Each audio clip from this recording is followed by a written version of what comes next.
नमस्कार बच्चों, मैं लक्ष्मी गोस्वामी राजस्थान सरकार व वेदांता के CSR इनिशिएटिव कक्षा में आप सभी का स्वागत करती हूं, जिसके टेक्निकल पार्टनर है मिशन ज्ञान। बच्चों, यहां पर हम सृजन के पद्य भाग में भूषण जी का अध्ययन कर रहे थे। हमने भूषण के वीर रस के कवित्वों का अध्ययन किया। अब बारी है उनके प्रश्न उत्तरों को हल करने की। तो आइए पहला प्रश्न देखते हैं। भनत शब्द का अर्थ है कविता, सजना, कहना या खनकना। बच्चों, कौन सा है? इसका उत्तर है कहना। भनत का यहाँ पर क्या तात्पर्य है? कहना। कई बार आया है ना वीर रस के कवित्व, जब हमने पढ़े थे भूषण भनत, भूषण भनत, तो मैंने आपको वहां भी बताया था कि भनत का अर्थ है यहाँ पर कहना। अगला प्रश्न, कवि किसकी भुजाओं पर धरती का भार मानता है? कछुए की, शेषनाग, शिवाजी की या औरंगजेब की? तो यहाँ पर शिवाजी की। तेरे ही भुजाओं पर धरनी का भार। देखो, यहाँ पर कहा जाता है, कहने को तो कहा जाता है कछुए की पीठ पर टिकी हुई है, शेषनाग की ऊपर टिकी हुई है धरती, या हिमालय पर्वत के ऊपर टिकी हुई है, दिग्नागों के ऊपर टिकी हुई है। लेकिन यहाँ पे भूषण ने क्या मान लिया है? भूषण ने कहा है कि वीर शिवाजी की भुजाओं पर ही धरती का भार टिका हुआ है। उनकी वीरता का उन्होंने अतिशयोक्तिपूर्ण वर्णन यहाँ पर किया है। भूषण के संकलित छंदों में कौन सा रस और कौन सा गुण है? कौन सा रस है? वीर रस है। और कौन सा गुण है?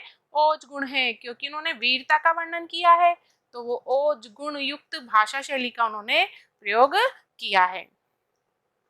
कवि भूषण की दो रचनाओं के नाम बता दीजिए। तो दो रचनाएं यहाँ पे आप शिवराज भूषण और छत्रसाल दशक लिख सकते हैं। शिवा बावनी भी है। तो अगला प्रश्न देखते हैं। भूषण ने अंधेरे पर किसका अधिकार बताया है या आधिपत्य बताया है?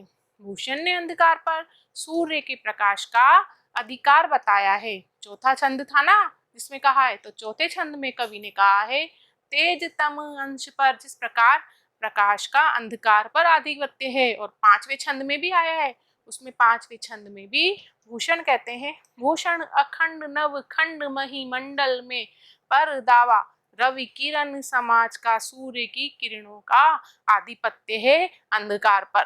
सूर्य के उदय होते ही संपूर्ण पृथ्वी से अंधकार समाप्त हो जाता है।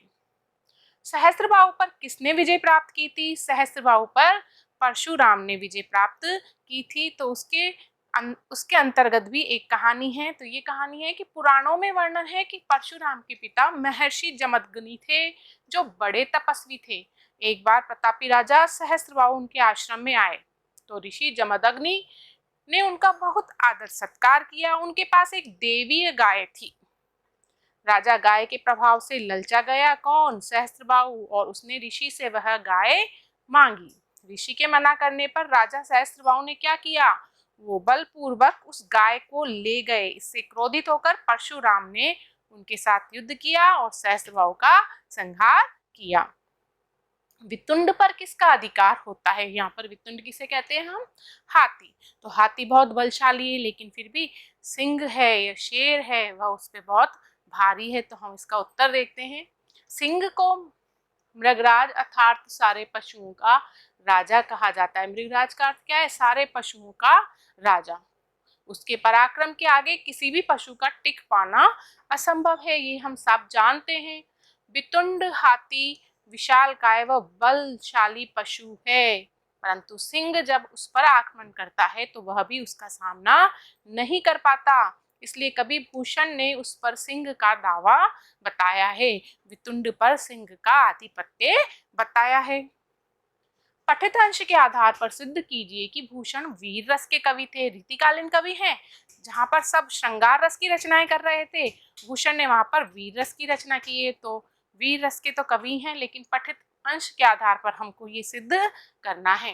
तो रीतिकाल के श्रृंगारिक रचना करने वाले कवियों के मध्य भूषण का विशिष्ट स्थान है, क्योंकि उन्होंने लीक से हटकर वीर रस की रचनाएं की। उन्होंने महाराज शिवाजी और छत्रसाल को अपने काव्य का नायक बनाया। बहुत सारे राजाओं के आश्रय में ये रहे थे, लेकिन इनके काव्य के नायक दो ही हैं, वीर शिवाजी और छत्रसाल।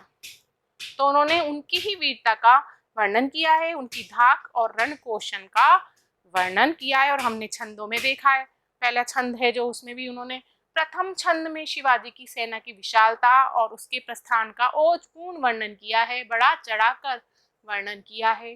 दूसरे छंद में शिवाजी की निर्भीकता और स्वाभिमान के साथ शत्रुओं पर उनके क्रोध पर प्रभाव दिखाया गया है। औरंगजेब के दरबार का दृश्य था ना दूसरे छंद में, वो वाला दृश्य इस दूसरे छंद में दिखाया गया है। जब शिवाजी क्रोधित हो गए थे तो उसका क्रोध का प्रभाव औरंगजेब पर क्या पड़ा, उसके सैनिकों पर क्या पड़ा, वो हमने कल पढ़ा था। कवि ने शिवाजी के आतंक का अलंकारिक वर्णन ओजस्वी भाषा में किया है। जो वीरता के वर्णन होते हैं वह ओजस्वी भाषा में ही किया जाता है। जो हमारा वीर रस है उसमें ओज गुण होता है। उनकी रचनाओं को पढ़कर ही पाठक के मन में उत्साह की भावना जागृत हो जाती है। तो आज हमने अध्याय 5 भूषण के प्रश्नोत्तरों को हल किया है। अब अगले वीडियो में हम अध्याय 6 शमशेर सिंह बहादुर की कविता उषा का अध्ययन करेंगे। तब तक के लिए धन्यवाद।